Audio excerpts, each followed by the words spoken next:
Le balado des ficelles est disponible partout depuis 6 ans grâce à votre soutien et votre encouragement, notamment via le Patreon, qui dure seulement le temps du podcast, soit de septembre à décembre.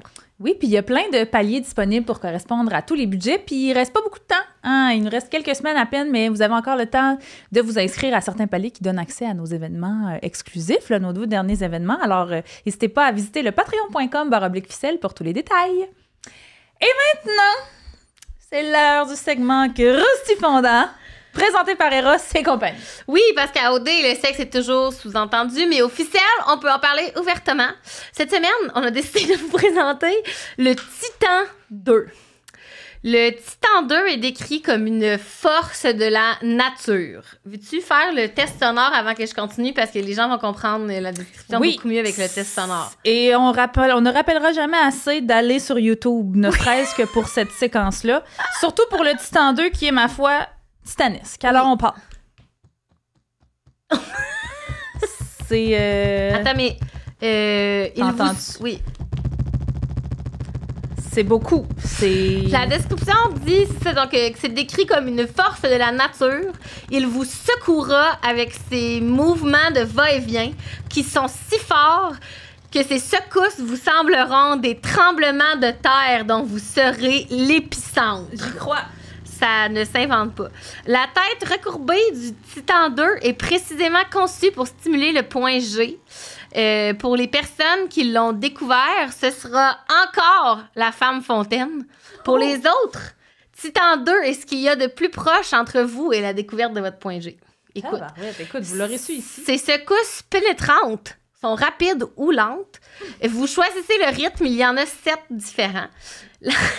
Là, c'est vraiment la fiche descriptive, OK? La partie pénétrante du Titan 2 ne vibre pas.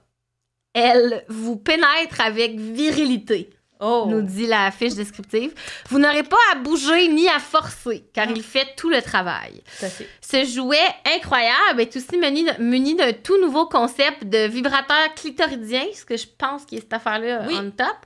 L'acupression à 6 vitesses, des secousses à pression sur le clitoris. Mais bon, écoutons les commentaires des consommateurs, consommatrices satisfaites.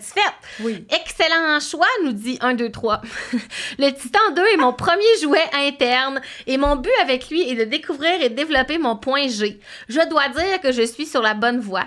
La percussion du jouet courbé contre le point G a commencé par me surprendre et me fait découvrir de nouvelles sensations jusqu'à maintenant inconnues. Avec la percussion combinée à la stimulation externe du clitoris et un peu de lubrifiant, je fais une expérience totalement nouvelle et enrichissante. Je sens que ce jouet est sur le point de me donner le meilleur orgasme de ma vie. Je crois. Et sentir cela me permet de constater à quel point j'ai du mal à me laisser aller, ce qui est une prise de conscience vraiment importante pour moi. C'est deep, là, les commentaires, la section commentaires de Ross. Là. Oui. Et la personne dit « J'ai hâte de continuer ma découverte et d'apprivoiser la puissance potentielle de mon orgasme, jusqu'ici encore insoupçonnée. » C'est beaucoup de pression, mais je pense que le Titan 2... Il y a une autre consommatrice qui résume son appréciation avec seulement le titre de son commentaire que je trouvais très funny, qui s'intitule « En 2 minutes ». Ah! Ça dit ce que ça a à dire. Mais... Gabrielle, en arrière, vous la voyez pas, elle est crampée. Elle se peut plus. Alors voilà, Emna, dis-moi, si le Titan 2 était un ou une candidat d'OD, qui serait-il? Écoute, des fois, faut aller chercher loin nos associations, mais moi, je dirais que ce serait Rebecca.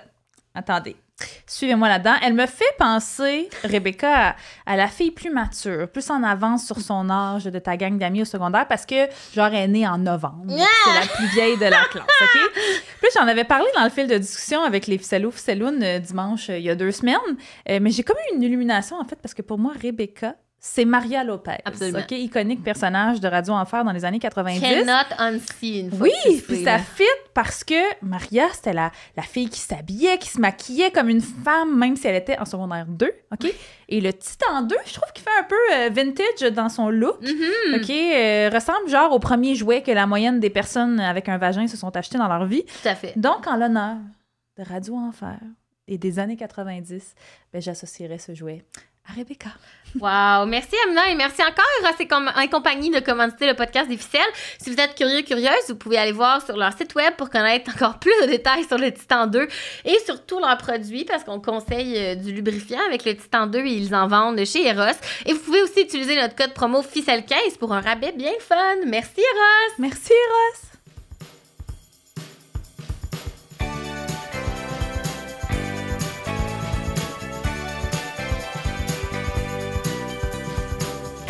Bonjour à toutes et à tous. En ce mercredi 15 novembre 2023, vous écoutez Les Ficelles, le podcast féministe sur Occupation Double Andalousie. Nous sommes présentement dans le studio chez Denise. Autour de la table aujourd'hui sont réunis Emna Achour. Bonjour. Claudia Chantac. Allô.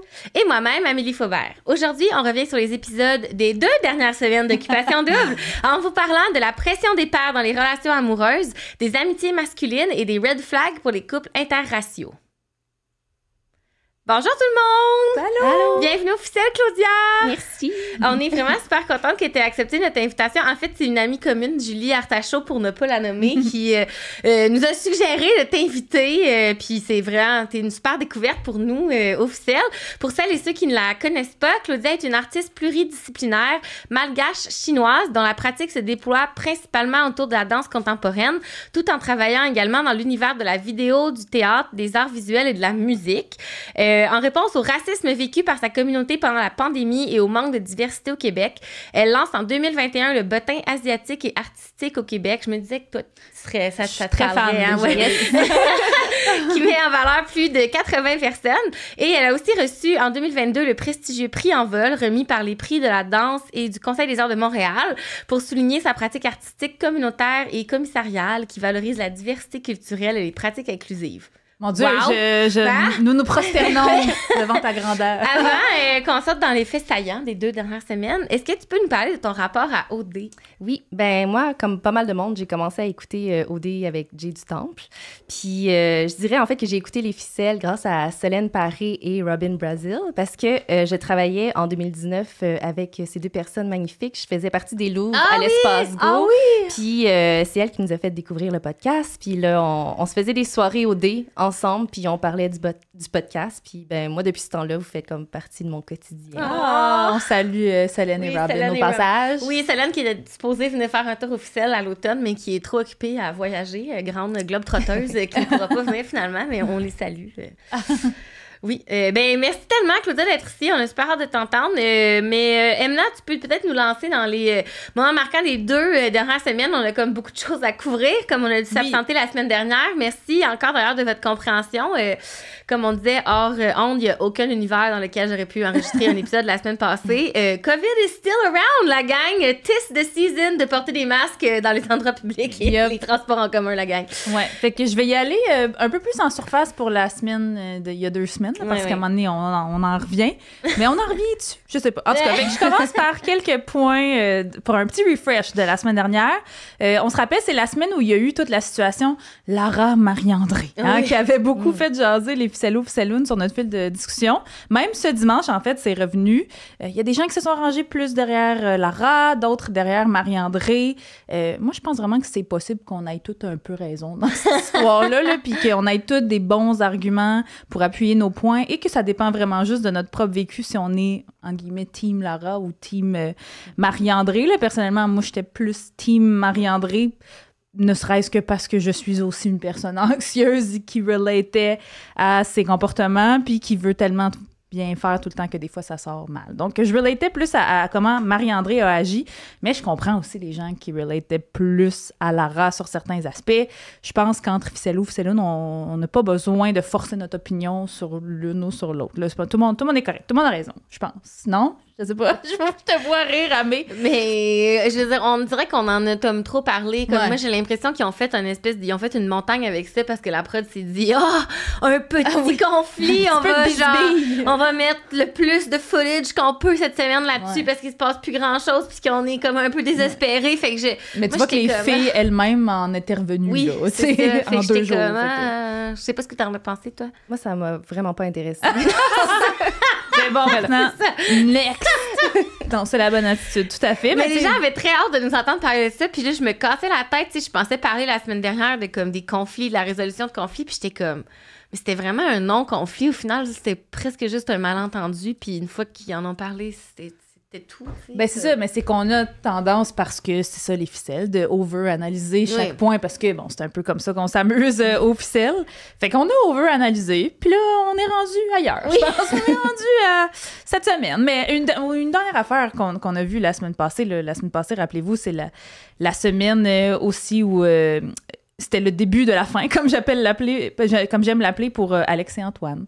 Alexandra et Antoine, parce que c'était la semaine de la pire maison de l'amour de l'histoire des maisons de l'amour.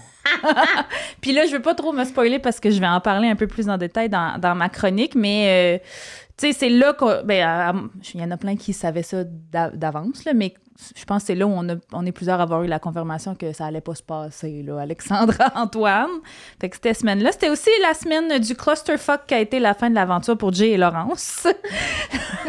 On se rappelle de Jay qui se cherchait une petite môme et qui finalement la trouvera pas en Laurence parce que Laurence l'a flushé une fois qu'il a décidé de s'auto-éliminer dans une scène grandiose dans sa petitesse, j'ai envie de dire. Moi, j'étais vraiment contente pour elle que la prod lui ait autorisé à aller dormir dans un hôtel sans Oui, la première nuit, c'est vrai, elle était complètement turn-off, ouais. C'est vraiment bien. Comme ils font beaucoup l'emphase, ils mettent beaucoup l'emphase là-dessus cette saison-ci. Les candidats en voyage ont 2 chambres, nanana. Mais là, c'est bien qu'il ait comme été au bout de ça puis qu'il l'ait écouté dans son besoin parce que... Ouais. Mais c'est fou, ça fait long. J'ai l'impression que ça fait 6 mois, mais non, c'était la semaine où on n'a pas fait d'épisode que tout ça s'est passé. C'était très choquant comme finale, effectivement. Comme dénouement d'épisode, là, oui, effectivement. Tout à fait. Et là, cette semaine, j'ai souvent... Parce que là, on passe, là, on est rendu ailleurs. Alors, cette semaine, moi, j'ai souvent eu cette réflexion-là depuis le début de la saison, à chaque fois qu'ils montrent les très plates voyages. OD, j'ai envie de dire. Ça se pourrait-tu des activités qui ne nécessitent pas de brûler du gaz? Quand c'est pas de se brûler soi-même parce que c'est des activités physiques pas possibles, on peut-tu ne pas brûler du gaz? Le side-by-side, le vol acrobatique, un musée, un food tour, j'ai envie de dire.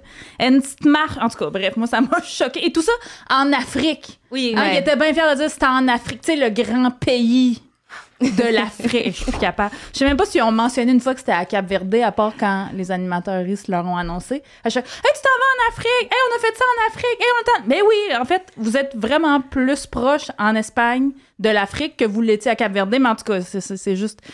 Excusez, là, je m'emporte, là, mais moi, je suis comme l'Afrique, c'est pas un pays, la gang. On focus. Sinon, qu'est-ce que j'ai noté? Ah oui, j'ai hâte de vous entendre là-dessus. Anthony, qui donne ses boxers à Marie-André avec du parfum dessus. Yay or nay? Ouais. C'était vraiment étrange. Moi, je me suis demandé c'était quoi l'attente? Comme, pourquoi tu donnes tes boxers avec, comme, il pense qu'elle va se les mettre dans le cou comme une petite doudou? Mais genre, il était propre. Ben, je pense qu'il veut qu'elle les porte. Oui, il a dit ça aussi. Peut-être qu'elle va les porter, puis là, il a souri. Fait que j'étais comme, c'est ça qu'il voulait. Moi, j'ai vu les critiques fusées par rapport à ça. Je suis pas d'accord. Je trouve ça extrêmement drôle. Peut-être que certains d'entre vous trouvaient ça cringe. J'ai envie de vous rappeler que si vous trouvez ça cringe, c'est parce que vous êtes envieuse. En tout cas. Mais moi, j'ai pas trouvé ça cringe. J'ai juste vraiment pas compris l'intention. Comme puis je pense qu'elle non plus, là, elle savait comme pas trop quoi faire avec l'offrande. Mais tu sais, c'est parce que je pense tout le monde a fait ça. Tous les couples avant eux ont fait ça. À un moment donné, le gars a offert de quoi avec le parfum. Puis lui, il s'est dit, je vais être original. Je pense. Ouais, mais un hoodie, mettons, avec le parfum, mais tu peux comme le serrer dans tes bras ou comme tu le mets pour dormir. Moi, le Anthony, soir. si ça marche pas avec Marie-André, non, appelle-moi pas, tu viens de Québec. Mais pas passer loin, pas parce que j'ai un problème avec les gens de Québec, c'est ça que je voulais dire. Alors, voilà, ça c'était... Sinon, Marie-André, un autre moment où je trouvais qu'elle s'est encore une fois démarquée. Encore une queen, après ses savoureuses citations sur les chats et les patates au four. Elle a prononcé les mots « Cette année, c'est une année où les candidates sont des péteuses. Ben moi, je suis plus une roteuse. » Écoute, la vérité sur 2 pattes, Marie-André, j'ai trouvé ça très... Je sais pas, là, vous me suivez pas là-dedans dans mon enthousiasme, mais moi, j'ai trouvé ça très drôle, très real. Je sais pas. Moi aussi, je pète. C'est peut-être pour ça que j'ai c'est relate. du contenu très OD extra. Ça, Ouais. c'est sûr. C'est du contenu très OD Extra qui est probablement plus amusant que voir les Fred et Alicia mouler leurs mains en faisant des jokes de mouler des pénis. Comme, allez Oui. sur le site d'Eros et compagnie si vous voulez des moules de pénis et non pas Très à la bonne télé, mais... Très bonne plug. Oui, c'est du contenu très OD Extra. Moi, j'ai surtout aimé dans ça que Simon était extrêmement malaisé avec ses propres flatulences. Là, comme, Oui, t'sais, très gêné, très timide, alors Oui. que c'est tout naturel. Puis Moi, les j'ai filles pas de problème pétaient avec comme ça. allègrement. Comme Oui. c'était quand même Ça, j'ai aimé ça cocasse. qu'on assume nos pets en tant que femmes, puis que Samy précise à Matt P que les femmes, ça pète. Ça aussi, c'était du très bon contenu OD Extra. Oui, du contenu OD Extra de qualité. Sinon aussi, évidemment, nos prières ont été exaucées. Hein? Notre monsieur Capitaine Red Flag 2, Antoine Dunon, a été finalement éliminé. Commence à être temps. Il C'est rare que ça monopolisait m'arrive, nos fils de discussion. Rare que ça m'arrive, mais j'ai presque peur qu'il reste hier. Oui, ben hier, on a eu une aussi. petite frousse Ouais. pour Anthony Marie-André, je pense, tout le monde. Ouais. Là. Je pense que ça Ouais. hésitait entre les deux. Puis là, finalement, moi, j'ai été étonnée quand il a décidé de ne pas aller à la table de délibération. Je sais pas vous. Je sais pas ce que vous en avez pensé. C'est une tactique de genre ne pas vouloir avoir ça sur les mains comme ou avoir ça comme responsabilité? Moi, je pense qu'il voulait faire un bon show en s'en allant parce qu'il s'est quand même fait Ah. un speech devant le miroir. Oui, Puis, c'est tout vrai, ça. Fait que c'était peut-être terrifiant un son peu. idée, ouais. Ouais. Moi, j'avais l'impression qu'il pensait à son image post-OD. Moi, j'avais l'impression qu'il savait que s'il allait à la table de délibération, ça allait jouer du coude, que ça allait être laid, qu'il allait pas être capable d'être plus malin que tout le Ouais. monde. Puis qu'il s'est dit, je vais envoyer Alexandra au bat. Ouais. Puis moi, je vais sauver comme La les face. apparences. Ouais, me sauver la face en n'y allant pas. C'est D'ailleurs, la seule raison que je peux voir parce que c'est tellement comme contre-intuitif pour lui de pas comme ouais. aller se battre là, comme Donner ses arguments à Saint-Saëns. Oui, puis d'ailleurs, parlant de face, avez-vous vu la déconfiture de sa face quand il a su? Je sais pas où est-ce qu'il pensait. En tout cas, quand il a su que Alexandra et lui allaient regarder les émissions en même temps dans Oui, la maison mon des Dieu. exclus. oui. J'étais comme, petit gars, t'étais où quand on a C'est ça. expliqué Oui, les c'est règles du jeu? T'étais où? Je sais pas. Mais oui, sa face. Mais j'ai s'il y avait bien encore apprécié. des gens qui doutaient que ça allait exploser leur couple dans la maison des exclus, c'était assez évident rendu là. Quand on a vu la face, tu sais, lui-même, il sait que comme ça passe pas, là, ce qu'il a dit. Non, à c'est travers ça. tous les épisodes. Puis qu'Alexandra allait bien voir clair dans son petit jeu. Puis moi, je trouvais que Marie-André, encore une fois, avait très bien résumé quand elle a dit « Antoine, je le recommanderais pas à mes amis ». Oui. Oui. C'est comme ça. Quelqu'un que tu aimes, tu ne l'envoies pas vers Antoine. Sinon, il y a Ficeloune Andréane sur notre fil dimanche qui a dit « Antoine a donné plus de compliments à l'oriflamme de Simon dimanche qu'il en a dit d'Alex depuis le début de la saison. » D'ailleurs, je sais pas, moi, c'était la première fois que j'entendais le mot oriflamme. Là, j'ai quand même dû googler. Non? Ah ouais, non, moi, Non? Vous autres, vous saviez? C'était quoi? Non, Ouais. ben, c'était juste moi. Je savais pas C'était dans mon vocabulaire, genre Harry Potter à l'époque, quand je disais Ah. beaucoup les Harry Potter, il me semble qu'ils parlaient de... Je pense qu'ils l'ont souvent nommé dans OD C'est quand vrai? ils parlent de leurs photos. Puis là, c'est le temps de le tourner. J'avais jamais porté attention, mais oui, donc Antoine préfère, je pense, ses chums de boys à Alexandra. Fait qu'on verra où ça se poursuit. Ben, en fait, on a déjà eu une petite idée, là. Ils l'ont déjà dit dans OD Extra qu'il n'y avait pas eu de rapprochement Moi, j'étais du sûre, tout. qu'il allait au moins fourrer, là. On va se dire les Moi vraies aussi. affaires, là. J'ai pas beaucoup de filtres, pas ce que moi, je pensais qu'il allait fourrer, au moins. Ouais. tu sais. J'ai été étonnée, moi aussi. Lui, il disait... en fait, c'était drôle de voir Alexandra qui disait « Ah, je pense qu'on a besoin d'un peu de recul. » Et Antoine qui disait « Ah non, c'est vraiment plus amical. » Tu sais. Fait que, ouais, non, c'était une... Mais j'ai envie de dire, bravo, Alexandra. J'ai envie de dire, c'est très bien pour toi et ta santé mentale. Et... Mais ce que je trouve comme fascinant avec OD, c'est qu'une fois qu'ils se ramassent dans la maison des exclus, ils ont accès à des choses que quand tu dates un douchebag dans la vraie vie, t'as pas accès. T'sais. Tu le sais pas à quel point ton chum, c'est vraiment un douchebag s'il agit d'une manière à peu près adéquate avec toi. T'sais. Mais là, quand t'arrives là puis que tu vois tous les épisodes, comment tu veux justifier un comportement comme Antoine? C'est comme impossible. T'sais. Elle aurait vraiment l'air... Je cherche un mot qui soit pas comme d'une crise de niaiseuse, mais c'est vraiment, tu sais, elle aurait vraiment l'air d'une crise de niaiseuse devant tout le Québec au complet si elle était restée avec lui après avoir vu comme ce que nous on a vu, tu sais, c'est comme... Non, c'est ça, elle lui donnait le bénéfice du doute pendant ça. l'aventure parce qu'elle choisissait, elle avait envie de le croire, elle avait espoir que ce qu'il lui disait c'était pas de la bullshit, alors que quand tu passes 3 semaines, 24 heures sur 24 avec, c'est dur de nier. D'ailleurs, sont-tu 100% tout seuls? Ils ont-tu des nounous? Je sais pas, mais il me semble 3 semaines avant Mais qu'Antoine, il semble je serais que pas oui, down. ils ont des nounous qui les accompagnent genre dans des petites escapade, je sais Ouais, pas. hein, c'est ça. En tout cas, je lui souhaite de ne pas avoir été complètement seule avec lui parce qu'il me terrifie. Sinon, en terminant, un peu de Matt P. Moi, j'ai noté des affaires Matt P parce que des fois, on parle des red flags des autres gars puis on oublie les siens. Matt P qui a dit cette semaine, je suis habituée d'avoir tout ce que je veux quand je veux. Il a pas dit que c'est un mindset aussi? Oui, Ouais. c'est un mindset. Oui, lui, c'est sûr qu'il écoute des podcasts de mascu, Oui. puis qu'il se regarde dans le miroir en buvant 6 œufs crus. Là, je sais pas, là, je me fais peur. Non, c'est de la viande hachée qu'il mange, on sait bien. Oui, on a ça. D'ailleurs, il a dit ça aussi. Il a dit on est quand même beaucoup de gars dans la maison, donc on mange quand même beaucoup de viande. Ça, il a dit ça. Il a dit ça, ce que mon père a déjà dit peut-être en 84. Il a dit ça, Matt P, en 2023. D'ailleurs, les gens qui n'écoutent pas les vendredis au D, là, il y a de plus en plus de petits scoops là, qui se passent là si vous ne voulez pas attendre jusqu'à dimanche. Parce que c'est dans les vendredis au D que Jay, là, le dernier exclu, avait expliqué que le problème avec Matt P, ben, il a confirmé ce qu'on pense. En fait, il a dit que c'était qu'il y avait certaines idées et idéologies qui fonctionnaient moins avec les autres. Parce qu'il s'est fait demander pourquoi vous aviez mis Matt P, pourquoi vous vouliez éliminer Matt P la semaine passée. Fait que ça confirme un peu ce qu'on disait. Puis voilà, c'est un petit peu ça mon tour d'horizon. Un peu de Matt P, un peu d'Antoine, un peu de Marie-André et ses patates au Est-ce qu'on a four. oublié quelque chose que toi, t'as vraiment titillé hier? Dans Mais je pense que non. Je suis comme rendue à l'étape d'OD où je trouve qu'il se passe plus grand-chose. Ben, On j'allais parle juste de justement stratégie. C'est ça, Ouais. tu sais, on rit parce que je suis comme essoufflée cette semaine, mais on dirait que les candidats aussi sont essoufflés, mais non pas comme physiquement, mais genre, on dirait qu'ils sont tannés, tu sais, on les voit, je pense qu'ils commencent à trouver le temps long, là. Comme... Ben c'est ça, peut-être ceux qui voient que leur couple marchera pas très bien, ils ont hâte de s'en aller puis de plus d'avoir à faire semblant d'être avec cette personne-là, comme mettons Alex-Antoine.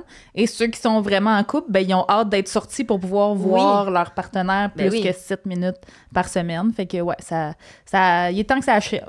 Il reste quoi, 2 semaines, là, à peu près? Là? Ben là, on sait pas trop. Le timeline, ce serait que ces 3 couples habituellement en finale, là, ils vont-tu nous faire une passe-passe pour envoyer les 4 couples la semaine prochaine? On le sait pas, mais en théorie, il reste une élimination. Après, ce serait la finale, puis l'heure de vérité. En théorie, il reste... Wouhou! Comme... Quelques semaines. Ouais, quelques semaines. Alors voilà. Ben merci, mais en fait, est-ce que tu veux continuer pour nous parler de la pression des pères dans les relations amoureuses? Oui, moi, mon sujet, là, en toute honnêteté, c'est le sujet que je prévoyais vous faire la semaine dernière, OK? J'avais tout planifié, puis là, bon, il y a eu des circonstances qu'on ne fait pas contrôler, évidemment, on n'en veut pas à Amélie pour sa COVID, là. Mais je trouve le sujet vraiment intéressant, puis même si le couple qui me l'a inspiré a été éliminé cette semaine, ben, j'aurais trouvé ça plate qu'elle meure dans mon Google Drive, cette chronique-là. Alors la voici, 1 semaine en retard. On parlait plutôt de l'accident de char qui était la nuit de l'amour entre Alexandra et Antoine. Et je ne sais pas si vous vous souvenez, mais moi, ce qui m'a surtout titillé de cette affaire-là, c'est la différence entre la manière dont Alexandra a raconté comment ça s'est passé au confessionnal, aux filles en général, et ensuite, plus intimement, à sa chum Mia. Pour moi, il y a eu comme 3 versions. Fait que sur le coup, au confessionnal, elle disait... Tu sais, parce qu'on se rappelle, là, ça avait pas super bien été. Alexandra semblait vouloir des rapprochements et jaser toute la nuit alors qu'Antoine ronflait après 5 minutes. Puis il roulait des yeux, on s'en rappelle, il a roulé des yeux quand elle lui a demandé « Parle-moi de toi ». Hein, ça, c'était pas un red flag, je sais pas. Comme, en tout cas, bref. Fait que, donc, sur le coup au confessionnal, Alexandra, elle l'excusait un peu. Elle disait « Ah, ben, tu sais, à la base, je m'attendais à ce qu'on parle toute la nuit, qu'on passe la nuit à apprendre à se connaître, mais c'est pas grave, là, on va avoir d'autres moments. » No, you won't. Ensuite, elle a raconté aux filles, elle a dit « Ah, son ronflement est cute », comme pour minimiser à quel point c'était poche qui lui ronfle d'en face. Elle disait aussi « J'ai été sage ». Non, t'as pas été sage, t'as été seule, c'est ça que t'as été. Elle dit « Oh non, mais j'ai vraiment aimé. » Non, t'as pas aimé ça, ma chum.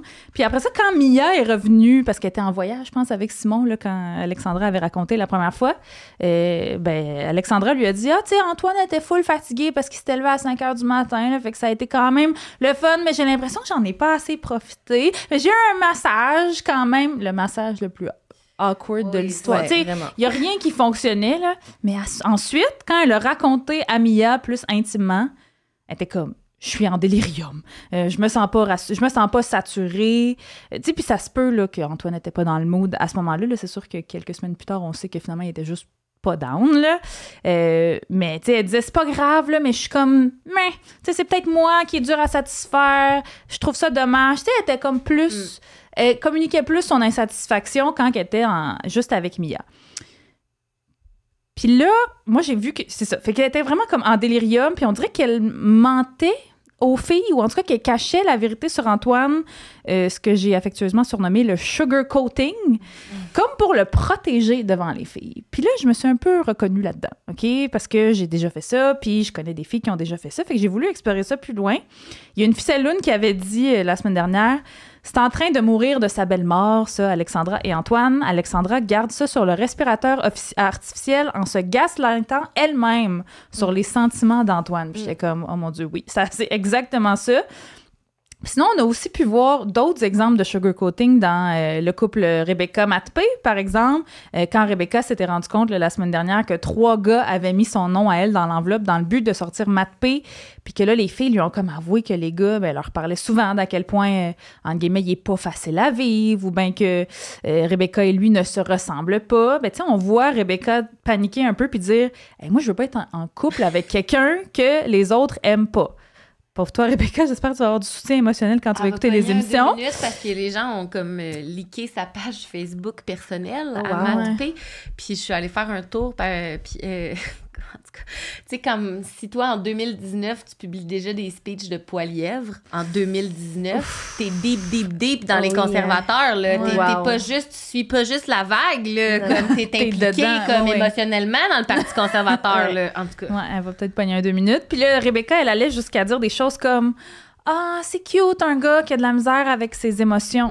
Non, tu sais, c'était comme pour faire croire aux filles que c'est pas, en fait, un gros red flag, tu sais, un gars qui communique pas ses émotions.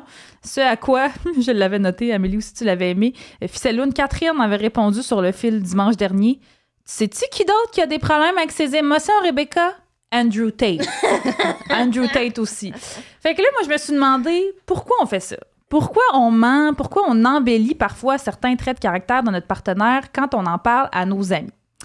Et là, j'ai trouvé un article qui s'intitule « Friends have more say in your relationships than you think », paru en 2019 dans le Psychology Today et écrit par Gwendolyn Seidman, qui est une prof... Oui, ça s'améliore quand même les sources de fois en fois, là, c'est plus... ouais. Donc, Gwendolyn Seidman, qui est professeure de psychologie au Albright College, qui nous donne peut-être des pistes d'explication par rapport à ce phénomène-là.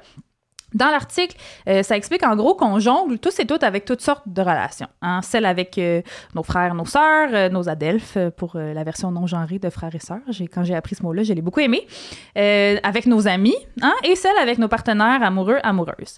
Puis là, il y a beaucoup de psychologues qui insistent sur l'impact important qu'a la pression des pairs sur nos relations amoureuses parce qu'après tout, ben, nos amis puis notre famille sont souvent les personnes qui ont le plus d'influence sur nos vies.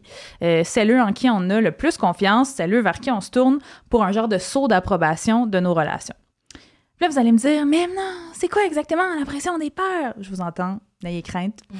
Je suis là. Maman est là pour vous aider à clarifier tout ça. Alors, la pression des pairs, c'est quand des gens de ton entourage te poussent à faire quelque chose ou, au contraire, t'empêchent de faire quelque chose, même si c'est pas exactement ce que toi, t'aurais voulu. Puis, ça peut être aussi évident que, mettons, ton ami qui te dit d'agir d'une certaine façon, mais aussi subtil que tu te mets à t'habiller d'une certaine manière parce que tout le monde autour de toi le fait aussi.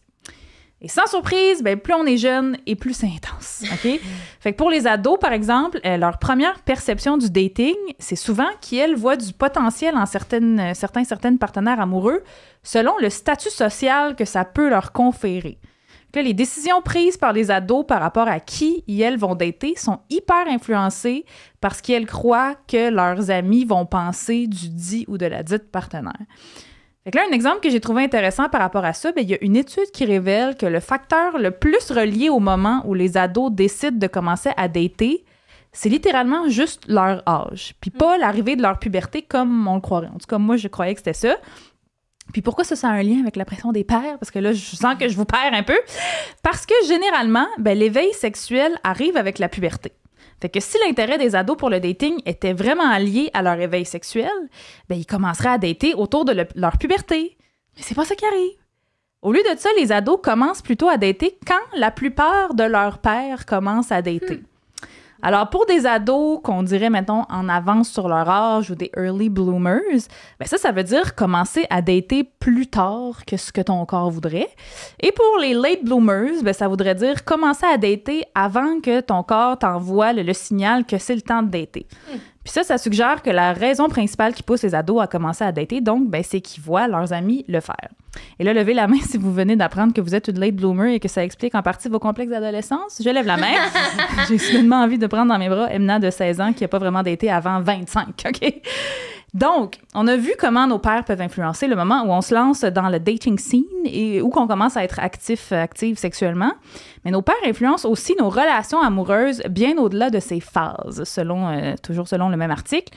On peut y lire aussi que des études ont démontré que même si on est satisfait de notre relation amoureuse, bien, les relations sont directement affectées par les désapprobations de nos amis. Puis une des raisons qui expliquerait ça, c'est que nos amis, et je cite, sont plus rationnels que nous par rapport à nos relations amoureuses. Donc, elles vont s'opposer à nos relations si elles nous sentent moins heureux ou heureuses qu'on devrait l'être.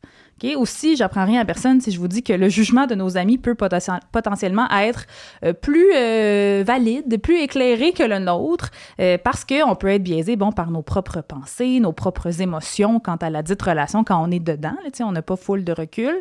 Ou comme le disait l'autrice Carly Ciortino dans le Vogue, « Medically speaking, you're blinded by dick ». Ça pour les gens qui sont intéressés par les hommes, n'est-ce pas? Elle continue en disant... Présenter ton ou ta nouvelle partenaire à tes amis peut faire ressortir des red flags que tu n'avais pas remarqués. Des amis, c'est comme des chiens renifleurs qui te mettent en garde contre des partenaires aux obsessions bizarres comme la crypto-monnaie et les suppléments vendus par Alex Jones, le mascu. Et donc, tes amis qui sont pas aveuglés par l'amour ou par le dick, n'est-ce pas? Comme toi tu l'es, ben, peuvent voir ces aspects négatifs de ta relation avant toi. Puis semble-t-il que le soutien de nos pères, ça mènerait aussi à un meilleur engagement dans nos relations et à une plus grande satisfaction, toujours selon notre chum psy Gwendoline. Puis là, bon, évidemment, c'est pas tout le monde qui réagit de la même façon à la pression des pères. Là. Certaines personnes résistent, entre guillemets, mieux à l'influence de leurs amis que d'autres. Les gens qui ont certains traits de personnalité comme... une faible estime de soi, par exemple, pourrait être plus susceptible à l'influence de leur père. Là, Gwendoline nous dit, quand on y pense, notre première vraie relation en dehors de notre famille, ben, c'est nos amis. Alors, quand on commence à explorer d'autres types de relations, comme les relations amoureuses, ben, c'est assez probable qu'on se tourne vers nos amitiés pour de l'aide et des conseils dans ce territoire inconnu. Alors, bref, je terminerai en citant ces grandes sages que sont Baby, Sporty, Scary, Posh et Ginger Spice. If you want to be my lover, you gotta get with my friends, OK? Yes. Parce que s'il n'y a aucun point commun avec tes amis que tu connais souvent bien mieux et depuis bien longtemps que lui ou elle, ben, il n'y a peut-être aucun point commun avec toi non plus, ma chum. Voilà.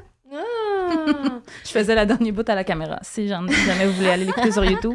Voilà. Mais c'était très d'actualité encore, je pense. Oui, ben c'est ça. C'est plus... Alex-Antoine sont plus là, mais je pense qu'on peut encore appliquer ça à d'autres couples. Voilà. Ben oui, puis je pense que même je vais enchaîner avec mon sujet qui est aussi amitié Jason oui. Cette semaine. En fait, je sais pas si c'était un rant qu'une chronique, là, mon affaire cette semaine, un rant essoufflé, vous m'excuserez mon manque de dynamisme. Mais hear me out. Un thème qui est ressorti beaucoup dans les 2 dernières semaines, selon moi, c'est l'amitié, justement, puis surtout les affinités non amoureuses entre les candidates. Qui peut paraître étrange dans une télé-réalité dans laquelle on doit trouver l'amour. Mais pas tant que ça quand on est rendu au point où tout le monde est en couple. T'sais, bon.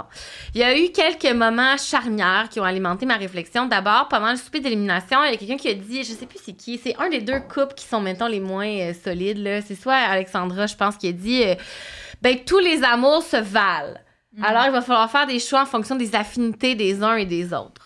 Bon, c'est pas ça qui semble s'être passé finalement pendant les délibérations, quand on a vu que plusieurs filles ont remis en question la sincérité d'Antoine envers Alexandra et ils ont fini par trancher pour l'éliminer parce que, comme tu le dis, c'est pas un gars que je recommanderais à une de mes amies. Bonne raison de flusher, selon moi, un dos dodé. Il y a eu aussi beaucoup de talk dans les 2 dernières semaines des filles à propos des amitiés qui se sont formées dans la maison des gars. Les filles mentionnant, entre autres, que leurs chums au dé sont pas devenus amis avec les chum au dé de leur amie à elles, qu'elles se sont faites leurs affinités dans la maison des filles.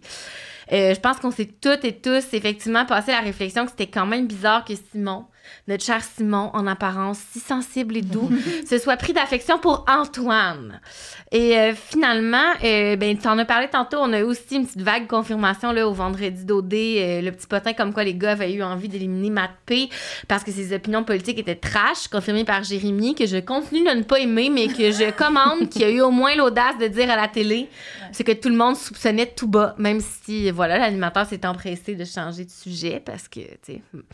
Je peux tout à fait comprendre qu'on soit tanné d'entendre parler de Trump et de la plateforme du Parti conservateur, et ce, même si on n'est pas un gars politisé à la base ou ben woke, tu sais. Je peux tout à fait comprendre qu'on décide que ça suffit puis qu'on va magouiller pour éjecter le complotiste anti-vax de la maison, même si c'est un bro, et que son couple est techniquement parmi les plus légitimes selon la Bible non écrite au dé. Et on se rappelle, là, pas trop d'hésitation au début entre Matt puis Rebecca, leur seul intérêt plutôt steady. Bon, il y a eu l'affaire avec Anthony, mais c'était comme rien au final. C'est comme quelque chose qui se développe lentement mais sûrement, se rapproche du je t'aime, du je vais t'inviter dans ma famille en Noël. Tu sais, c'est très couple. Moi, je serais pas surprise qu'ils se rendent en finale, en fait. Ouais. Puis voilà, on a su aussi que les gars parlent pas du tout de leur conflit ensemble. Alors peut-être que Matt P est même pas au courant, tu sais, que sa propagande conservatrice embête tout le monde. Au contraire, des filles qui ont quand même tenu à aborder leur désaccord le plus sainement possible, je pense, dans la mesure qui étaient capables. Fait que voilà, je comprends qu'on veuille flusher Matt P pour ses idées politiques conservatrices et son côté polarisant, bel euphémisme. Ce que je comprends moins, c'est pourquoi la ligne est pas tracée avant. Pourquoi les gars tracent pas la ligne pour d'autres comportements douteux et que ça prend un désaccord politique profond pour qu'on souhaite se distancer de quelqu'un. Tu sais, par exemple, on a vu Antoine être vraiment comme borderline agressif à l'écran à plusieurs moments. On l'a vu bouder, on l'a vu dénigrer autant Alexandra que Marilyn. On sait qu'il s'est emmêlé dans ses mensonges. On sait que les gens le trouvent unanimement stratégique puis shady. Bref, tu sais, c'est des choses qui, selon moi, pourraient valoir la peine de se dire peut-être qu'on pourrait l'expulser lui aussi. Peut-être que lui aussi, il crée une ambiance de merde entre nous, même s'il essaie pas de nous parler des promesses électorales de Poilièvre à longueur de journée pendant qu'on mange du steak haché cru. Mais au lieu de ça, on a plutôt vu quelqu'un comme Anthony voter pour expulser Rebecca sans même trop se poser de questions, en suivant aveuglément Antoine, puis après en disant pour se justifier, ben je sais même pas pourquoi j'ai fait ça, j'ai juste écouté ce qu'il me dit. On a vu Jérémy suivre aussi la parade jusqu'à temps qu'il passe comme 1 heure tout seul avec ses pensées puis qu'il finisse par faire son stunt de « je voudrais être mis dans l'enveloppe, s'il vous plaît ».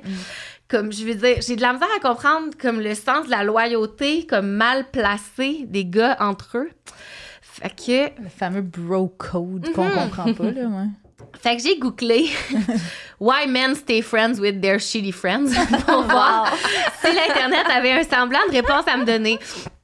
Puis c'est une réflexion qui m'habite dans OD, mais aussi à l'extérieur d'OD. Là. En toute honnêteté, ça m'est déjà arrivé souvent dans ma vie de me dire « Mais voyons, comme pourquoi tu continues d'être amie avec cette horrible dude, genre... » Sans arriver à aucune autre conclusion que les gars, ben, sont poches pour parler entre eux de leurs sentiments, puis sont poches aussi pour établir des boundaries entre eux. Mais bon. Déjà, il semblerait que les hommes sont pas bien bons pour avoir des amis, point. Ah. Une enquête récente aux États-Unis avançait que seulement 27% des hommes interrogés disaient avoir au moins 6 amis proches. Seulement 27% des hommes interrogés. Wow. En comparaison, ils avaient fait une enquête similaire en 90, fait que là, comme 30 quelques années, qui arrivait à un pourcentage de 55% des répondants qui disaient avoir 6 amis proches lorsqu'on leur posait la même question. Fait que bon, c'est sûr que si t'es pas vraiment pour te faire des amis puis cultiver des amitiés, ça se peut vraiment que tu te retrouves dans une position où c'est difficile de faire le tri parmi tes amis piments si tu veux encore avoir des amis at all. On sait bien le vieil adage que moi j'ai entendu pour la première fois dans Buffy en 2001, fun fact, qu'il vaut mieux être seul que mal accompagné. Mais c'est probablement pas une bonne idée dans un jeu comme OD de pas créer de lien avec les autres candidats alors qu'on sait que c'est plus souvent qu'autrement justement les amitiés formés dans les maisons qui vont traverser les passages du temps. Bien plus que les couples finalistes ou les gagnants. On a même vu, tu sais, les amis de Fred, on s'est farci Robin là, dans OD Extra là, pendant la saison qui est venu lui rendre visite en Andalousie. C'est bien pour dire. Dans un article du Guardian, Dr. Robin Dunbar, un anthropologiste, est cité. Puis, il affirme, entre autres, que les hommes sont socialisés, j'ai trouvé ça intéressant, sont socialisés pour avoir des amitiés différentes de celles des femmes. It matters more what you are than who you are. Fait que, Ouais. Puis c'est une grande tristesse, selon moi. Là. Dans le fond, il avance que les amitiés masculines sont souvent formées autour de comme d'activités. Fait que, mettons, les joueurs de hockey, tu sais, mettons, au secondaire, qui sont amis ensemble, des gens qui sont dans les équipes sportives, ouais. Puis que les conversations seraient quite unimportant. Et surtout là, pour faire rire les hommes entre eux. Quelle et non surprise. pas pour aller comme plus loin dans tout ça. Dr. Dunbar dit même que les hommes sont, au final, interchangeables dans ce genre d'amitié très commune parmi la gente masculine et qu'il serait facile de remplacer un ami par un autre ami parce que ça va pas jamais en profondeur, les amitiés masculines. Puis je sais pas à quel point ça a un vrai fondement empirique. Je devrais trouver ça triste, mais je trouve ça drôle. Ben, je veux dire, c'est ça. J'ai pas trouvé ça si farfelu, moi non plus. J'étais comme, ah, ben oui. Explains a lot.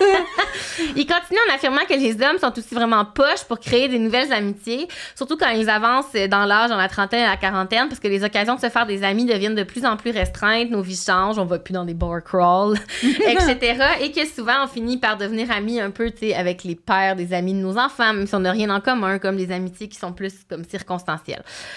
Puis, il dit que c'est très important de garder ça en tête parce qu'il y a des études qui confirmeraient, selon lui, qu'une donnée cruciale qui peut prédire comme notre santé puis notre bien-être autant psychologique que physique et qui peut même prédire notre longévité, comme notre expérience de vie, c'est justement le nombre d'amitiés et de relations d'amitié proches qu'on cultive puis qu'on a. Fait que là, je me disais, oh, OK, heavy stuff. Peut-être que je suis trop rapide sur la gâchette à juger les gars d'OD qui deviennent amis avec des jambons dans un contexte presque impossible à imaginer, d'être séquestrés dans une maison avec aucun accès à la société, à la réalité, à leurs vrais proches pendant 12 semaines. Mais ils restent souvent amis avec ces jambons-là après. Fait que ça me semble pas être juste des amitiés circonstancielles. T'sais. Peut-être, bon, là, après ça, je me suis dit, pourquoi on reste amis avec un jambon dans la vie? T'sais? Peut-être qu'ils se disent qu'ils peuvent éduquer leur jambon. Moi, je suis coupable de ça. Je garde dans mes amis Facebook quelques amis du secondaire qui nous écoutent pas, là, avec qui j'ai absolument rien en commun de nos jours, mais que je sais que je suis genre leur seule fenêtre sur le féminisme, mettons. Fait que je prends comme un malin plaisir à les exposer. Oui, c'est ça. Mais c'est ça que j'allais dire. Je les fréquente pas on a daily basis non plus. Tu sais, je pourrais pas dealer avec ça. Je les vois une fois par année au régate and it's more than enough. Mais c'est ça. Mais je pense que je donne trop de crédit aux dudes en général. Comme surtout aux dudes dont on parle d'OD, tu sais. Pour ne pas dire des douchebags, mais parce que je pense pas que la réflexion soit si profonde pour eux au final. Tu sais, j'aimerais ça me tromper. J'aimerais ça que tous les d'autres qui restent amis avec leurs amis racistes et ou sexistes et ou transphobes le font en ayant en tête un plan diabolique de les éduquer et de faire changer leur outdated views sur les personnes de la diversité, mais comme probablement pas. Oui, il y a sûrement un non-désir de confrontation. Oui, c'est ça. Les avis d'experts varient justement à ce propos-là, à savoir, tu sais, est-ce qu'il y a certaines amitiés qui valent la peine d'être sauvées versus d'autres qui ne sont pas récupérables, dans le contexte d'OD Andalousie, mettons. Possiblement que les gars vont pas essayer de sauver leur relation avec Mathieu en sortant des maisons. Mais les gars se sont peut-être dit que les côtés irritants d'Antoine peuvent s'endurer, surtout quand ils n'auront pas à cohabiter avec lui 24 heures sur 24. C'est lequel sera un meilleur bro au final. Je sais que tu fais une face dégoûtée. Les experts proposent ensuite d'évaluer si notre ami Piment est réceptif à nos call-outs et à nos commentaires quand il émet une opinion de marde. Mais encore là, comme tu as dit, encore là, faut-il avoir l'audace quand on est un dude de call-out un autre dude sur ses propos de cul. C'est pas facile. Ça me semble pas être exactement la norme. J'ai fait un petit sondage aujourd'hui. J'ai demandé à des amis woke, mettons là, des amis garçons woke, si des fois, quand ils entendaient des propos de merde, ils le disaient, tu sais, aux gars concernés. Puis leur réponse était presque toute comme, ça dépend. Des fois, oui, là, quand ça va trop loin, mais des fois, je fais juste comme pas m'engager dans le sujet, puis là, le commentaire tombe à plat, puis c'est tout, tu sais. Mais t'imagines s'ils se parlent pas des vraies affaires quand ça va bien? Là, c'est ben trop tough de le faire quand ça va mal. C'est sûr que c'est une bonne façon de conserver des amitiés avec des piments, à ne pas les confronter sur leurs opinions de merde. Un taux d'efficacité assez élevé. Mais au final, j'ai ri moi aussi en lisant tout ça, en me disant, ben oui, évidemment, men. Mais je me sens quand même un peu triste pour les hommes. J'imagine surtout ces hétéros qui ont des relations amicales qui m'apparaissent pas aussi grandioses que celles que certaines femmes peuvent cultiver entre elles. T'sais.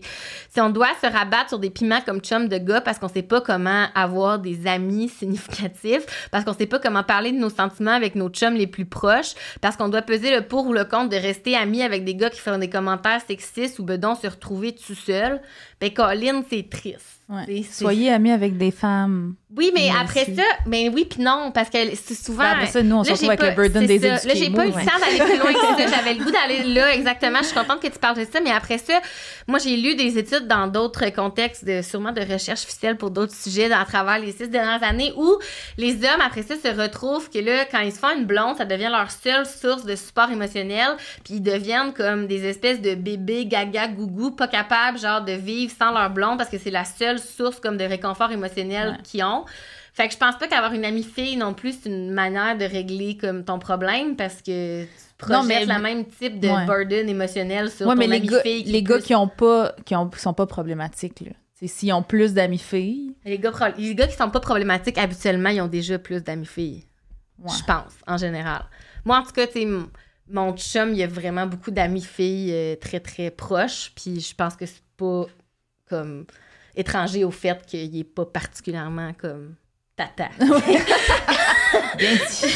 Non, ben tu le connais. En plus, maintenant, tu le sais, il est pas très tata. Mais bon, pour terminer, Simon a quand même tenu à rassurer Mia dans leur conversation sur les gars en lui disant que, bon, même si Antoine, c'est son grand chum, il va pas le suivre aveuglément et qu'il pense encore par lui-même. J'espère bien cher, surtout quand tu vas voir les épisodes dans la maison des exclus, tu risques de pogner un 2 minutes toi aussi. Quand on regarde OD, tu sais, on dirait que nous, on est comme un narrateur omniscient, là, dans le sens qu'on voit tout, on sait tout, on est témoin de tout ce que la prod et l'équipe de montage veulent bien nous montrer. Puis je me suis demandé justement si pour cette cuvée-là en particulier, si les amitiés des gars comme celles des filles vont être ébranlées après l'écoute des épisodes. Je sais pas.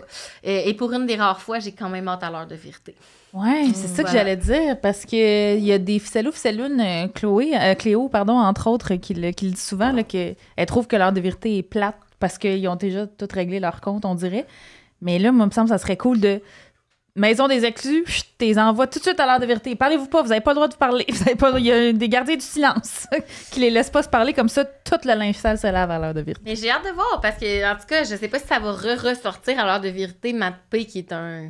crazy conservateur. Ben non, mais là, si la prod l'a protégé tout le long, ils vont le protéger aussi à l'heure de vérité. Je sais pas, mais tu sais, ça explique bien les affaires, en tout cas. Oui, tout à fait. Ben merci, Amélie, pour cette belle chronique. J'ai envie de dire pleine d'évidence, mais que c'est bon de... Oui, de se le rappeler. Ou de se dire que c'est des actual facts.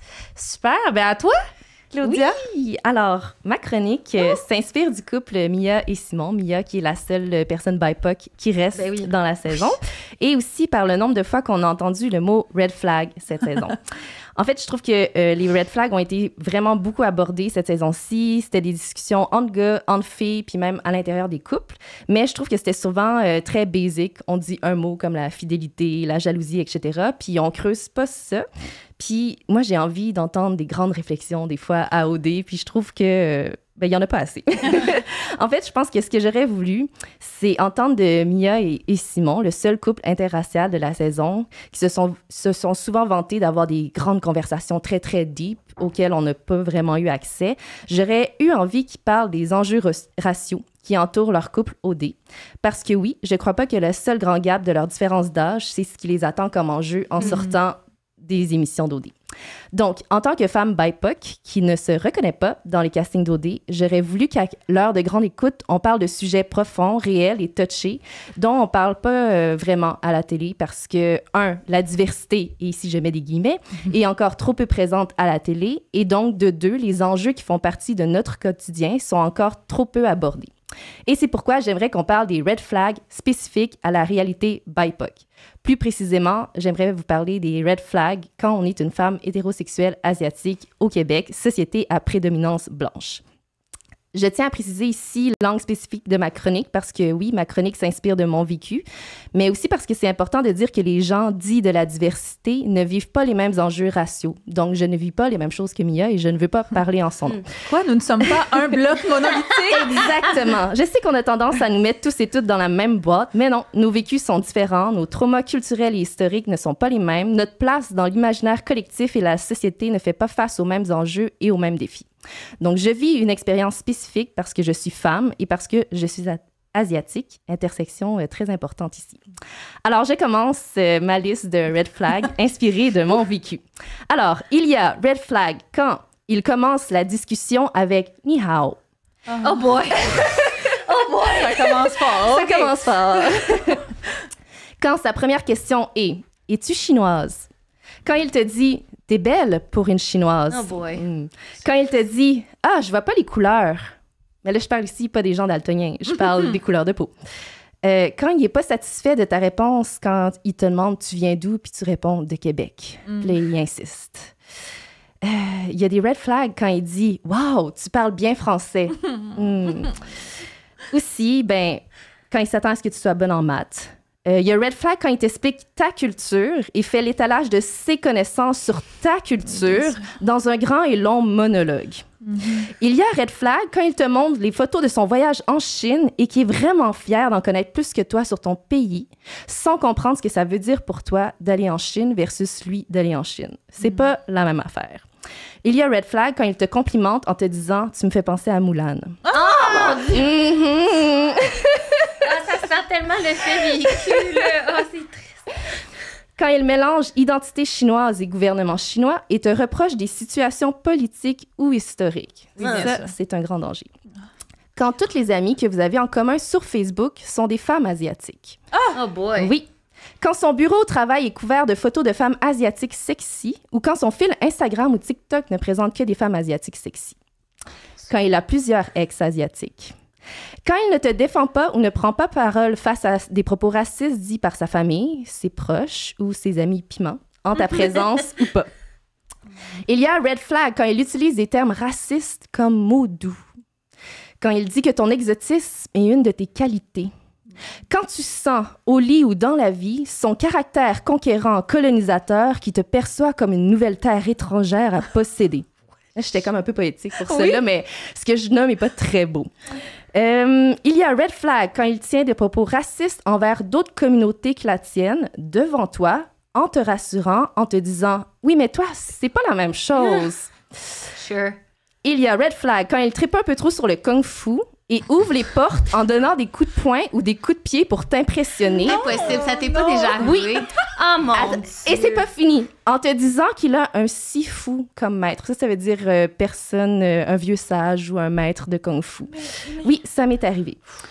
Quand il s'attend de toi que tu sois douce et soumise comme une geisha ou comme l'image qu'il s'est faite de ta culture.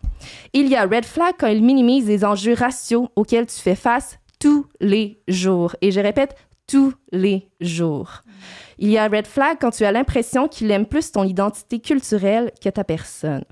Quand il a l'impression que le fait d'être chinoise ne comporte que des avantages professionnels ou sociaux. Je parle ici parce que la diversité, on s'entend, est peut-être à la mode. Alors, voilà.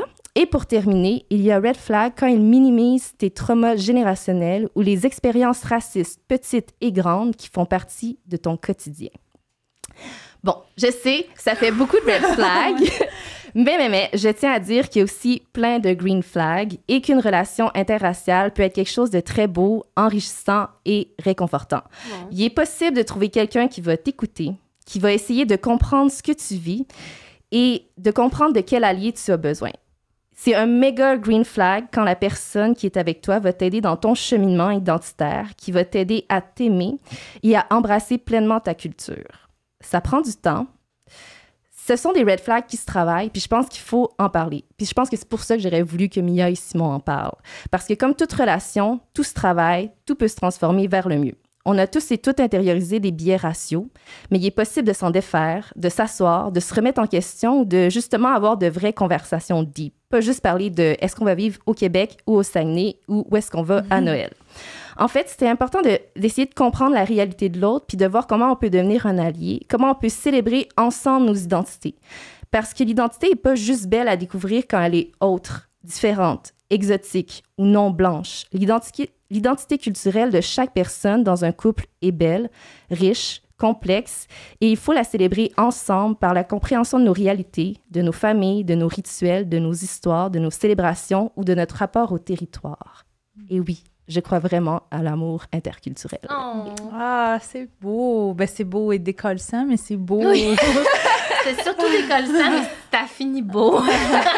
Merci, Claudia. Mon Dieu, ça hit home, en tout cas. Mais oui, mais Mia et Simon, on n'en a pas vraiment beaucoup parlé sous cet angle-là. Il y a déjà des ficellounes qui nous ont écrit. Je pense que je t'avais envoyé le screenshot. Ah ouais, je sais pas. Pour savoir si on avait l'impression. Mais tu sais, moi, je peux vraiment pas, en tant que femme blanche, je peux pas me prononcer là-dessus. Là, qui nous demandait est-ce que vous avez l'impression que Jean Simon, son intérêt envers Mia, c'est parce qu'il y a comme un fétiche comme pour les femmes noires, comme, mais moi je peux pas savoir ça. Faudrait vérifier son Instagram, est-ce qu'il suit que des femmes noires? Oui, c'est ça, mais je sais pas, avec les interactions qu'ils ont eues, j'ai l'impression que c'est dur de déterminer ça avec juste qu'est-ce que le montage nous a donné. Je sais pas si vous avez comme une autre vision de cette question-là. Ben, j'ai comme l'impression qu'on n'a pas assez accès à leur couple. Moi, c'est ça que je trouve dommage, c'est que je pense qu'au montage, s'ils en ont parlé, ben on n'y a pas droit, ce qui est vraiment dommage, mais sinon, on dirait qu'ils ont juste mis l'accent sur l'âge, alors qu'il y a tellement d'autres enjeux. Ouais, vraiment, on dirait que c'est ça. Ils sont peut-être la prod est peut-être un peu en mode on voit pas les couleurs. Ben, fort probablement. Mais oui, c'est clairement un enjeu, puis c'est quelque chose ils vont se heurter là, d'une seconde, d'un jour, d'une semaine à l'autre. Tu sais, moi, j'ai déjà dit à un de mes ex blancs, est-ce que tu es conscient que même si j'ai pas d'accent, même si je suis née au Québec, même si je ne suis pas une femme blanche, et ça vient avec un bagage.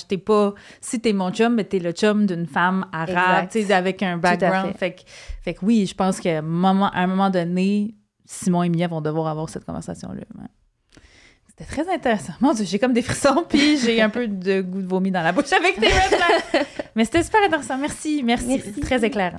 Prédiction pour la semaine prochaine. Bon, là, on pense qu'il va rester juste 3 couples, que c'est la dernière semaine pour un... Qui part, selon vous, avant la finale? Mais là, cette semaine, ils ont mis le burden de l'élimination pas mal sur le dos des filles. Là, Antoine, entre autres, mais il y en a plein d'autres qui ont envoyé leur blonde à la table en voulant dire « Moi, je sais pas quoi faire, toi, décide. » C'est un autre reflet du fait qu'ils veulent pas se confronter entre eux. Probablement. Fait que là, si c'est encore le cas cette semaine, je pense pas que... Malheureusement, moi, je pense que ça va être entre Marie-André et Rebecca. Là, dans le sens, les couples de Marie-André et de Rebecca. Tu penses pas que Mia et Simon... Ah, mais il va y avoir un... Moi, je pense que Mia est très aimée chez les filles et Simon. Non, mais très Simon a aimé eu un privilège, là. On n'a pas trop compris c'était quoi cette affaire-là, là, mais Antoine a comme littéralement décidé qu'il donnait son privilège à... Ce qui est de la seule bonne décision qu'il a prise depuis toute l'aventure, peut-être, là, je trouvais. Ben, parce que, tu sais, Alexandra voulait le donner à Lara Vincent. Puis Antoine a dit non, mais je pense que les autres n'ont pas besoin d'un petit coup de main, ce qui est la chose la plus intelligente qu'il a dite de la saison. Fait que oui, c'est vrai, peut-être que Simon et Mia vont être épargnés, ou en tout cas. Ou peut-être qu'ils vont avoir le privilège d'être à la table. Je sais pas comment ça va fonctionner. Mais moi, je pense en tout cas que si cette semaine, c'est les filles qui décident, il y a plus de filles autour de la table encore qui décident, entre Marie-André et Rebecca, là, je pense que Rebecca est plus appréciée, même si son couple est peut-être pas autant apprécié. Moi, je pense que la prod va tout faire pour garder Marie-André et Anthony. Ouais. Selon moi. Et je sais pas si vous êtes aventurés sur les posts OD de la page OD officielle. Non. Parce que moi, des fois, j'y vais pour tâter le pouls. Parce que je me demandais si les gens aimaient autant peu Antoine. Puis effectivement, c'était unanime. Le public, mettons le public moyen d'OD, là, qui est constitué de beaucoup de Marie-Pierre et Ginette. Là. Ça va d'un bord et l'autre, là, parsemé de Monique et quelques André. Bon, ce public-là détestait Antoine, comme bon débarras, XOXO, youpi, Antoine est parti, comme. Et les gens sont, et là, vous m'excuserez l'expression, sont bandés ben raides sur Marie-André et Anthony. Ah ouais. Le public d'OD est comme capote, comme leur but d'aller en région, chercher du monde de région. Marie-André, elle a le Saguenay derrière elle. Là. Comme les gens sont fous, là. Moi, je pense... dans le sens que genre, les gens triplent, là, genre. Oui, mais s'ils vont en finale, eux autres, ils gagnent. Je pense qu'ils peuvent gagner, même si on pense que c'est Lara Vincent depuis le début, ne serait-ce que par le pouvoir des régions à la Star Academy, là. Absolument. Moi, j'ai vraiment changé mon fusil d'épaule. En fait, j'étais sûre que c'était Lara puis Vincent qui avait comme une free ride jusqu'à la fin puis qui allait gagner le condo puis tout. Mais moi, je pense que si Marie-André puis Anthony se rendent en finale, le public va les faire gagner. Les gens comme... Il y a des bonnes chances. Mais ça m'a étonnée. Je pensais pas parce que... Mais je pense que les gens les trouvent très relatable, comme. Les trouvent très normaux, très comme... Un vrai couple comme anodin, tu sais. Mais je suis pas retournée voir cette semaine, mais la semaine dernière, j'avais vu dans des commentaires de publication d'Occupation Double que Rebecca Mathieu était appréciée aussi comme couple. Après, tu sais, ils connaissent peut-être pas... Les gens qui commentaient connaissent peut-être pas le passé trouble de Matt P ou le présent trouble de Matt P mais non, mais là, ses opinions je veux pas être méprisante en parlant de Monique et Marie-Pierre. Tu sais, pas du tout. C'est juste que c'est vraiment drôle, mettons, de voir le clash entre les gens qui vont commenter sur le Facebook de la page officielle d'Occupation Double versus les conversations qu'on peut avoir, nous, sur le Facebook des ficelles un dimanche soir, là, comme c'est genre le jour et la nuit, tu sais. Puis, mais les gens commentent, là, comme des fois, ça n'a même pas rapport, là, comme c'est genre un court clip de comme Lara et Vincent, puis le monde va commenter « Emma et Anthony, les bestes, se rendent jusqu'à la fin, youpi! » Genre, ça n'a pas de bon sens, comme l'enthousiasme et l'engouement du public. C'est le couple L'amour est dans le pré. On l'a dit exactement.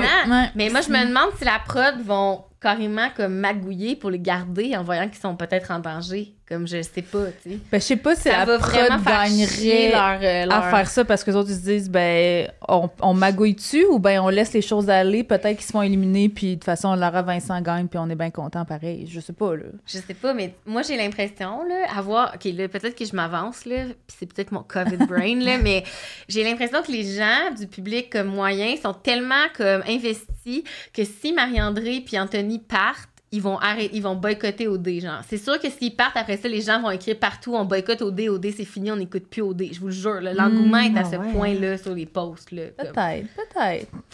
J'ai hâte. À voir, mais tu sais, en tout cas, je sais pas, on pourrait peut-être faire un tour de table, là. Qui vous aimeriez qu'il y ait en finale, là, les trois, s'il y a 3 couples. Moi, c'est Lara Vincent, Mia Simon, Marie-André Anthony. Là, oui, dans évidemment. Pas aussi, Rebecca évidemment. Matt. OK, vous autres aussi. Bon, ben c'est on a... Mais non, mais dans le sens que, ça. j'ai l'impression que le couple de Matt P et Rebecca est plus, comme je disais, dans la Bible OD. Ouais. Mais je vais jamais router pour un fan fini qui est comme... Mais pouvez-vous croire que si de personne avait chez eux. trouvé ça, moi, je le trouverais correct, je pense, Matt P. Mais c'est parce que la prod l'a protégé, moi, je pense. Mais c'est ça, mais tu sais, à quel point j'aurais jamais pu déceler, tu sais, à part quand il dit qu'il a de la misère avec ses émotions, dans le sens, j'aurais pas pu déceler ça, là, que c'est un outright. Fait que peut-être que même moi, là, ici, à ce micro, j'aurais dit « Let's go, Rebecca Matt P », là. Je sais pas. Je trouve ça fascinant qu'ils n'aient pas fait plus de recherches et je leur souhaite que ça ne réarrive pas si ça réarrive, en tout cas. Encore une fois, la prod. Moi, j'avoue que je suis d'accord avec toi. Matt P, je l'aurais pas tant vu, mais en même temps, il y a comme anguille sous roche, juste de la façon comment les gars en parlent. Oui, j'avoue. Puis le fait qu'ils ont tous nommé Rebecca. Ben, la moitié d'entre eux ont nommé Rebecca. Fait que, moi, je pense qu'ils sont les gars, je les trosse pas. Mais il y a quand même eu des... J'aurais fait, vous êtes bizarre. Là. Moi, je pense qu'on aurait décelé certains trucs. Genre, quand il a dit au début, là, moi, j'aime ça être polarisant. Ouais. OK, après ça, une fille qui a des opinions politiques, ça, c'est rare. Ouais, mais tu sais, entre lui, puis tu sais, on l'a nommé toute la saison, entre lui, puis Jay, puis Antoine, puis pour moi, same, là, tu sais, à la rigueur, je trouve Antoine pire, si je sais pas les opinions politiques. Je sais, mais c'est revenu souvent sur le fil des ficelles à quel point c'est comme le alt-right crazy dude. C'est paraît même pas comme le pire. Genre, ouais, c'est ça. OK, oui. Bon, à surveiller, mais oui, là, on espère, on sent que la fin approche. Là, et on espère un peu aussi que la fin approche. Oui. Comme d'habitude, avant de passer aux recommandations culturelles, on voudrait dire un gros merci à nos abonnés Patreon des 2 dernières semaines. Veux-tu commencer? Ils sont où? Laisse-moi voir. Là, ici. Ah oui, pardon. Alors, merci à Sarah. Alexia M. Catherine Lalonde, Marie-Pierre Lacombe, Émilie. Et on a eu un autre shout-out. Au lieu de nommer son nom, une abonnée nous a demandé d'envoyer du gros love au personnel de la FAE, Fédération autonome de l'enseignement de la région de Montréal, qui entrera en grève générale limitée le 23 novembre prochain. GGI. Oui. Fuck yeah, la gang, on est avec vous. Au moment où vous allez écouter notre épisode ce mercredi, notre événement 5 à 7 Patreon n'aura pas encore eu lieu parce qu'il a été reporté lui aussi à cause de ma COVID, SOS. Alors, il aura lieu ce vendredi 17 novembre et notre productrice fait dire qu'il n'est pas trop tard pour vous abonner et venir vous joindre à nous. On a vraiment hâte de vous voir. On va jaser de OD en personne. Emna va concocter un petit quiz. Cléo sera pas là, donc vous allez peut-être avoir une chance de gagner pour les gens qui étaient là l'année passée et que Cléo a complètement dominé le quiz. On va avoir des jouets sexuels d'Eros à faire tirer parmi les gens qui seront là-bas. Bref, un beau petit vendredi soir en perspective. Et vous pouvez encore vous joindre à nous pour notre dernier événement de la saison qui va arriver quand même vite, comme on disait, pour l'heure de vérité d'OD Andalousie qui va être enregistré devant le public également à Montréal. So exciting! Puis on va avoir les gens qui vont être là ce vendredi aussi, on va avoir les tasses à vous distribuer, notre marchandise. Les tasses sont arrivées. Donc voilà, recommandations culturelles, mes chers? Oui, je me lance? Vas-y. OK, je pars. Alors, les temps sont durs, les amis. OK, alors vous me permettrez une autre shameless plug cette saison. Et pas n'importe laquelle, puisqu'elle n'inclut pas qu'une seule de vos ficelles préférées, mais 2 de vos ficelles préférées, mesdames et messieurs, ou peu importe votre identité de genre, parce qu'on vous aime toutes égales. Ma chère Amélie Faubert me fera l'honneur de participer à un de mes spectacles mardi le 21 novembre prochain. J'anime le cabaret Bienvenue aux Dames, un cabaret spectacle multidisciplinaire que j'anime une fois par mois à la taverne Lady Davidson dans Hochelaga, près du métro Préfontaine. C'est pas juste de l'humour, là, il y a aussi de la poésie, de la danse, des prises de parole puissantes, et tout ça dans une taverne, un lieu où il n'y a pas si longtemps, les femmes n'avaient pas le droit d'entrer. Oui, parce que les gens pensaient que j'allais faire un show d'humour quand ça a été annoncé, puis là, il fallait que j'écrive à tout le monde. Non, là, c'est un cabaret, la gang. Si tu veux. Mais le line-up est exceptionnel, comme toujours. Alors, il y aura Amélie, mais aussi l'humoriste Marie-Hélène Racine-Lacroix, que vous connaissez peut-être, Sonia Tremblay, qu'on a accueillie ici même au Ficelle plus tôt cette saison, Mélanie Lemay, qui est la cofondatrice de Québec contre les violences sexuelles, et Stéphanie Yancy Brazo, que vous avez peut-être connue sur TikTok, puisque c'est une fabuleuse créatrice de contenu qui utilise sa plateforme pour sensibiliser et éduquer les gens sur le vécu des personnes autochtones. Et accessoirement, c'est aussi la sœur de Joliane Brazo, qui est une ancienne candidate d'OD, parce que tout est dans tout. Tout est dans tout. Alors, on sera à quelques jours du 25 novembre, qui est la journée internationale pour l'élimination de la violence à l'égard des femmes en plus. Donc, on va souligner cet événement-là. Les billets sont en vente dans ma bio Instagram. Et ça stresse Amélie. Je suis terrorisée. Toi, Amélie?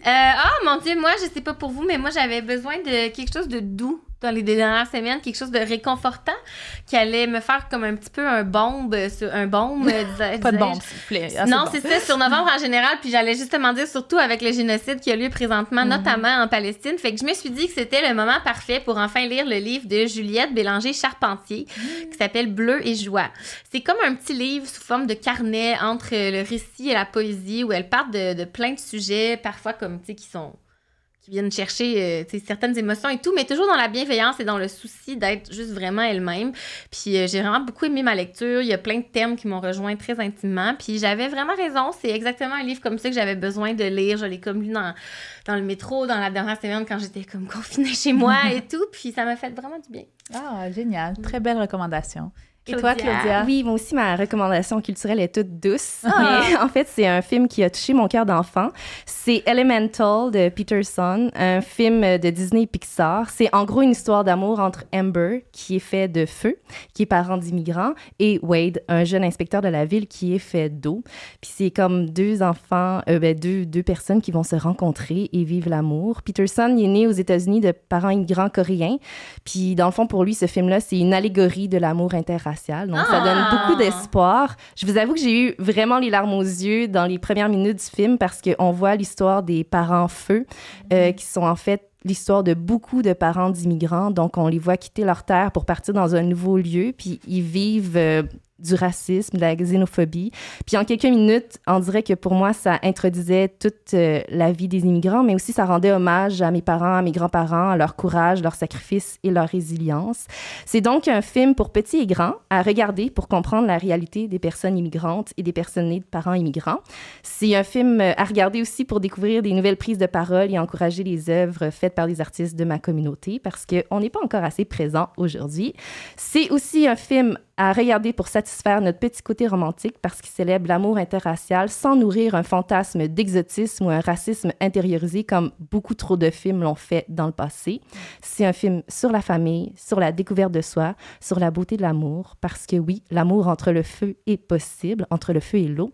Parce que oui, l'amour interracial peut être quelque chose de magnifique si on se voit et si on s'accepte dans le respect et l'ouverture à l'autre. Et parce que oui, l'eau et le feu qui se rencontrent peuvent créer une vapeur chaude, douce, passionnée et enivrante qu'on appelle l'amour. C'est bien beau! Je savais qu'on faisait bien de la lessive pour la fin. Hey, c'est là-dessus qu'on se quitte cette semaine. Merci beaucoup, Claudia, pour ta présence ce soir. Tu seras en spectacle. Je vais te laisser, je pense, nous en dire plus, mais la semaine prochaine, dans un show de danse à l'Agora de la danse. Oui, ça s'appelle Pau.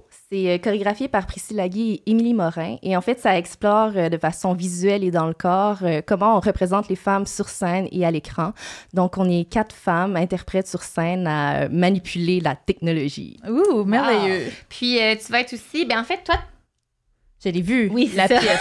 Oui, c'est que tu es la chorégraphe d'une pièce de théâtre qui roule encore, je pense, là, pour quelque temps, qui s'appelle Nzinga. Peux-tu nous en dire un peu plus? Oui, c'est un solo d'une artiste de théâtre, Tatiana Zinga Botao, qui parle de son parcours comme comédienne congolaise arrivée à Bruxelles et ensuite à Montréal. Et elle fait un parallèle avec la reine Zinga, dont elle porte le nom. Donc, c'est vraiment un solo super intéressant. C'est excellent. Puis si j'avais pas des billets à vendre pour mon propre show, ça aurait été ma recommandation culturelle parce que je l'ai vu cette semaine avec notre officielle de l'ombre, Gabrielle. Donc, très bon show. Oui. Puis Claudia sera aussi dans le show des Avalanches de Julie Artachot en février à l'Agora. Puis tu organises aussi des open mic asiatiques à chaque saison. Ouais. Donc, suivez mes médias sociaux. Mais oui. Puis, je fais plein de projets. Ben oui, Open Mic Asiatique pour nous donner une place et une parole dans un safe space qu'on aime. Ah, wow! Ben merci beaucoup. Merci, Gabrielle, officielle de l'ombre, pour la production et la réalisation de l'épisode. Et je dirais pour les lifts aussi. Hein. Faudrait qu'on le souligne. Gabrielle nous fait des lifts jusqu'au fin fond de Schlaga à chaque semaine en communauto. Ouais, un gros bill de communauto. D'ailleurs, s'il y a des gens qui cherchent à nous commanditer, communauto. Merci au studio chez Denise pour l'accueil et votre magnifique espace. Merci à Marie-Hélène, magicienne du montage sonore et vidéo. Merci à Julien Simard de Son Hybride pour le nouveau thème musical. Et merci à vous, chers Ficello Ficelloune, d'être à l'écoute chaque semaine. Et on a atteint un nouveau record officiel cette année. 9000 écoutes cette saison-ci. Wow. Yeah. Un record officiel en 6 saisons. Et dans les dernières semaines, à l'élimination de Laurence et Jérémy, là, on a presque eu 600 commentaires sur le fil de discussion Facebook du dimanche, du jamais vu. On vous rappelle que le code FICEL15 vous donne un joli rabais sur les produits d'Eros et compagnie, qu'on remercie également pour leur soutien cette saison. Comme d'habitude, vous pouvez nous écouter sur le site de Pivot Québec et sur votre plateforme de balado préférée chaque mercredi. À la semaine prochaine! Bye!